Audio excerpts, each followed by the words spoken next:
welcome to another video. My name is CJ, the Populist New Yorker, and today we're going to be looking at the Target Smart early election results, the vote early and absentee results for the 2020 election. So as of right now, there are currently 24.9 million votes cast in the 2020 election, or 18% of the total votes counted in the 2016 election. Anticipating turnout being a bit higher, it'd probably be around 16 or 15% of the actual result. But nonetheless, almost 20% of the country that voted in 2016 has already voted in this election, which is really, really interesting and goes to show you that what candidates do going henceforward is going to make less of an impact when it pertains to the actual election result, considering that only a sizable number of people are continuing to vote. So basically what we're going to do this video is we're going to be going west to east, as we always do in these videos, and basically filling out the map with the current totals of the popular votes by each state, the early votes. Now, again, this is not an election prediction, so I'll stress that now. This is literally the results as they are at the time of my recording this video, 10/19. So this is basically what the situation is right now. And something to note before we jump into things: certain states like Texas and Wisconsin do not track voter they don't ask voters to register for a specific party, so they don't register by party, which means those results may be a bit more off than states like Pennsylvania and I believe Arizona and Iowa, which do register by party. So those results will probably be a tad bit more accurate. But again, if you know the other states that don't register by party, or even states that do register by party, take the results with a grain of salt, because this is just a snapshot in time of how the election is right now on 10/19. It could change in 10 days. The Republicans could gain more in the early vote. I imagine the prediction is going to be skewed more in favor of Democrats, since they tend to vote more early. But again, given the unexpected circumstances this year, it's probably likely that there could be a more accurate result with all this going on, since many people are going to be early voting, not just Democrats. So let's jump right into it. First, we'll look at the national results. Again, 24.9 million votes have already been cast. Again, 24.9 million votes have been cast. So far, again, that's 18% of the total amount of votes counted in 2016. Out of those votes, of course, we have the 2016, 2018, and 2020 results. So 21% of Democrats voted by mail in 2018, 23% in 2016, and 2020. So we can see a trend. Interestingly enough, Republican turnout among mail-in is actually down, which again is another reason why I stress that these results may be a bit skewed. But we'll start doing all of the swing states, starting off with Nevada, going west to east again. And we'll basically see where things are gauged right now. We'll mark it down. Ooh, so this is interesting. So far, Democrats have a clear lead. These are the results we really want to look at. Those are the trends. We'll take a look at those in a second. This is effectively the same as this, just in not graph form. And this graph gives us a more clear indication. So right now it appears that Democrats are leading by around 30,000 votes or so. So we have a 50-25 margin. Keep in mind, unaffiliated voters we could throw some of those in the Republican camp as well as some of the Democratic camp. But as of right now, Nevada is safe blue based on the results. Now, again, I want to stress before everyone crucifies me in the comment sections, this is not an election prediction. I'm not predicting this. This is literally how the raw votes are as I'm making this video on 10/19. So this is not an official prediction by any stretch, and Republicans are going to come out more on election day. So that's where early vote stands in Nevada. Again, Nevada doesn't register by party, even though it says registered party. They don't actually register voters that way, so it's more like people that identify with that party. It's not going to be as accurate. So the next state we're going to be jumping to is the state of Arizona. Arizona, there we go. So Arizona's results are, again, in favor of Democrats. 46% of the vote going to Democrats to 31% for Republicans. So right now, based on those results, Democrats also have a safe margin in Arizona. Again, that's with only 20% of the vote reporting in. Keep in mind, a lot of times in states like Arizona and North Carolina specifically, Democrats tend to have more of the vote in early on, and Republicans tend to gain more. And that's inevitably going to be happening in Arizona. The result will not be this lopsided. And again, this is by registered parties, so that doesn't mean 46% of the vote is for Democrats, 31% is for Republicans.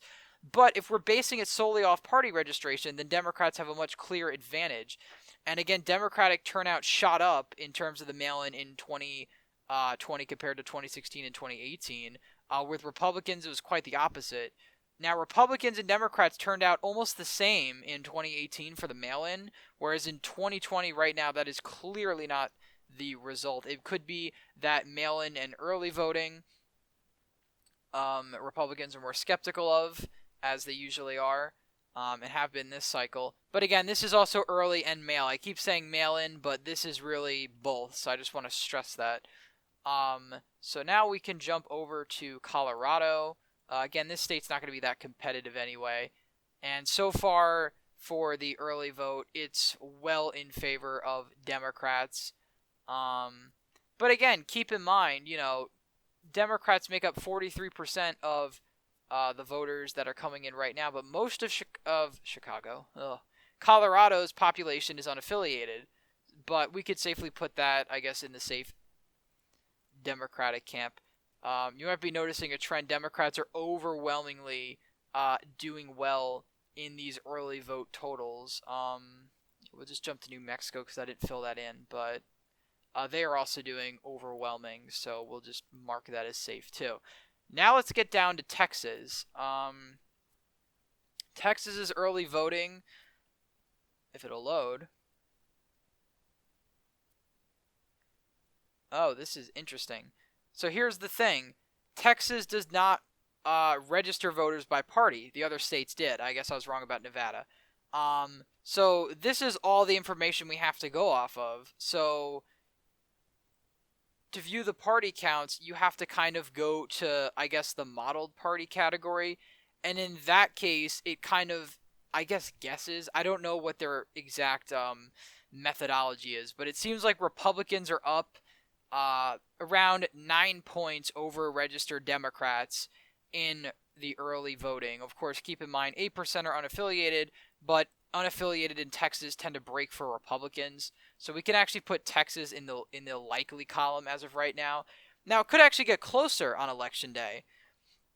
But again, this is not as set in stone as more of the other states. None of these results are set in stone. Let me just make that clear. But this is definitely a lot more up in the air than the other ones. You know what? Nebraska's second. I don't even want to... we'll just put that as lean for now. Because it's going to have Nebraska's total amount, I think, which will be really interesting. I guess you could go by congressional district, so we could, if we want to, view Nebraska by congressional district. We'll just really look at the second because the other two are going to be safe. Let's jump over to Minnesota now. Don't want this video to be too long, so I'm kind of going to speed things up a bit. And it's no shock that Democrats have a huge lead in Minnesota. 48% of the early vote being Democrat, 28% being Republican, 22% unaffiliated. We don't want to do that.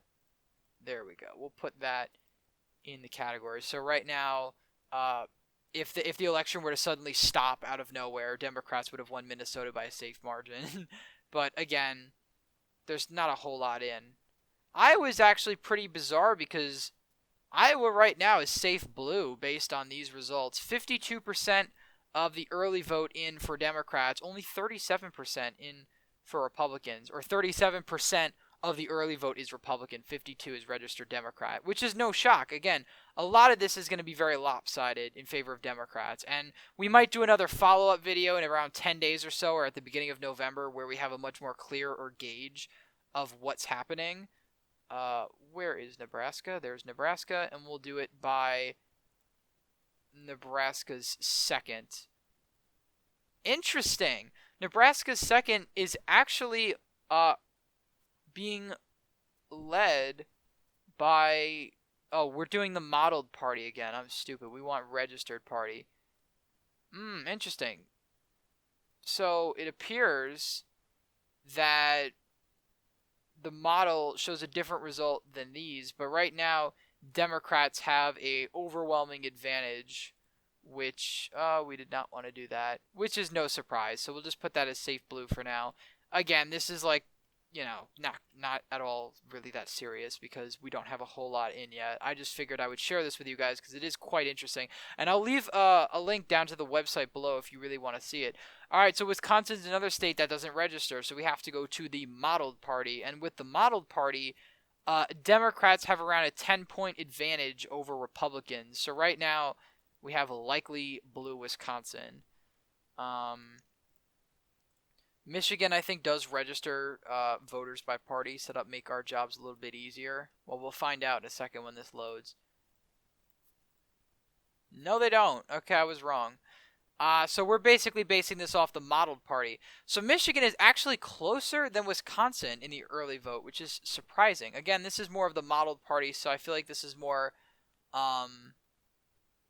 speculative. And again, this is not at all a prediction, as I keep stressing. So we have a 43-37% deficit. That's around a 6-point lead. That's the low likely range for me, but still likely nonetheless as we go through this. Ohio. Registered party. No, they don't register by party. I'm realizing more states than not are not registering by party. And this is interesting. Republicans have a very, very tiny lead in the early vote in Ohio, which could actually bode news for good news for President Trump because Election Day turnout is going to be better for Republicans. So as of right now, it looks pretty good for Ohio for Donald Trump based on these. Now, again, these results could be a little bit off. Again, like, I don't know which way independents are breaking. If independents break to Biden, he could be having the lead. But this is all we have based on the party models right now. So that's why this isn't going to be crazy accurate. We'll just go north to south at this point, I suppose. So we'll go jump up to the state of Maine real quick. M-E, where are you?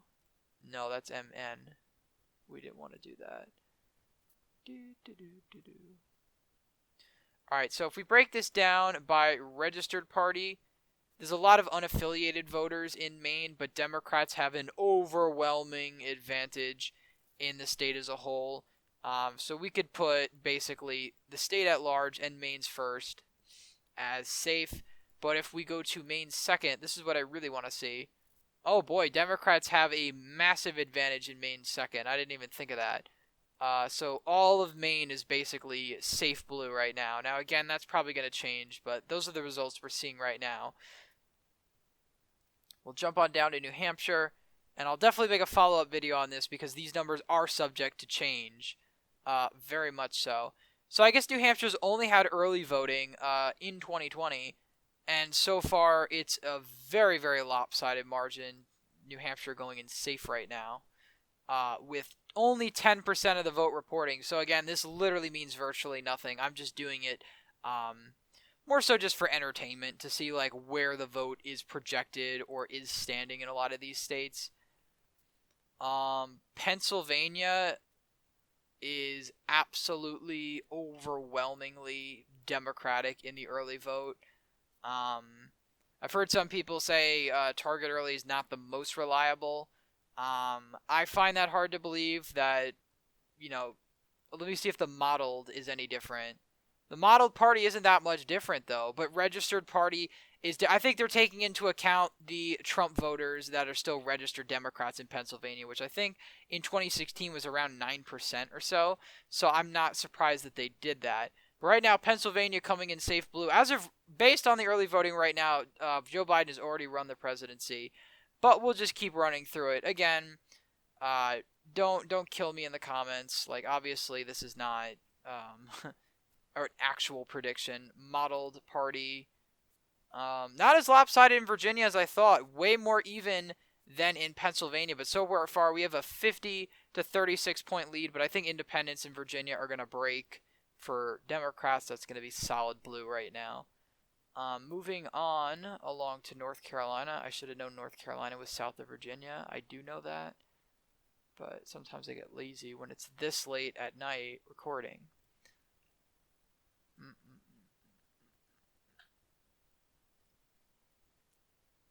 So right now, no surprise, Democrats are leading pretty heavily in the early vote.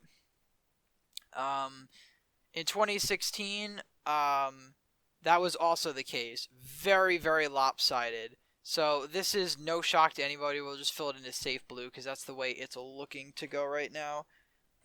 Georgia and Florida, I'm really interested to see which way these states are going. First off, Georgia. We're going to do registered party instead of modeled because I'm more curious to see what that is going to be. Oh, alright, so they don't have registered party. Alright, modeled party. Wow. Democrats have a slight lead in the early vote. That is interesting. If we go back to 2016, Republicans had the lead in early voting. So that is really shows us that Georgia is gearing up to be really close this time. So just put it as tilt blue for now. But this goes to show you that Georgia is really gearing up to be one of those states that's down to the wire almost. Independents could still break for the president, which could give him a slight advantage. But right now, Biden is very, very, very narrowly leading in the projected early vote in Georgia. Finally, we'll jump down to Florida for the modeled party because I don't think they actually register parties in Florida. I could be wrong. We'll find out. I might be wasting my time. Oh, no, they do. And to no shock, Democrats are up massively this time. They were up not by as much last time, but again, mail-in and early voting has become much more of an electoral issue. I don't think this really indicates a massive Biden landslide by any means because, again, 25% of the state's total votes. That's a little bit higher. That's interesting. But again, that's still only 25% of the vote. I really don't think that's indicative of a whole lot. If we have 50% of the vote in by these states, let's say at the beginning of November, and they're still showing results like this, that is very troubling for President Trump. But again, it's 50% of the vote over the 2016 total. We don't know what turnout's going to look like this time around. But right now, this is our early vote map right now. Is really interesting. I didn't bother to do it for the safe and safe red and safe blue states, so that's why it might look a little wacky. There might be some safe red states that are like lean or something like that, but there's no reason to really entertain those ideas because it's not really going to affect anything. But anyway, the early vote right now, 357 electoral votes for Biden, 181 for Trump. So far, Trump is doing above his floor. His floor is around 125. And he's at 181 right now. That's similar to the margin McCain got in 2008. So anyway, guys, this was just really a very speculative video. We don't have a lot of the early results in, but I figured I'd fill out this map just to update you guys on what's going on with the early vote totals. But again, it's only October 19th. I'll probably make a follow-up video either at the very end of October or the beginning of November, where we really have an idea of like when 50% of the vote is in, let's say, in the country, we'll really have an idea of what each state is kind of looking like. So anyway, guys, that's it for today's video. Please leave a thumbs up if you enjoyed. Please share this video with friends you know. Subscribe to the channel, hit the bell notifications so you don't miss any new videos that I put out on this channel. And again, I'd like to thank you all for watching, and I hope to see you in the next one.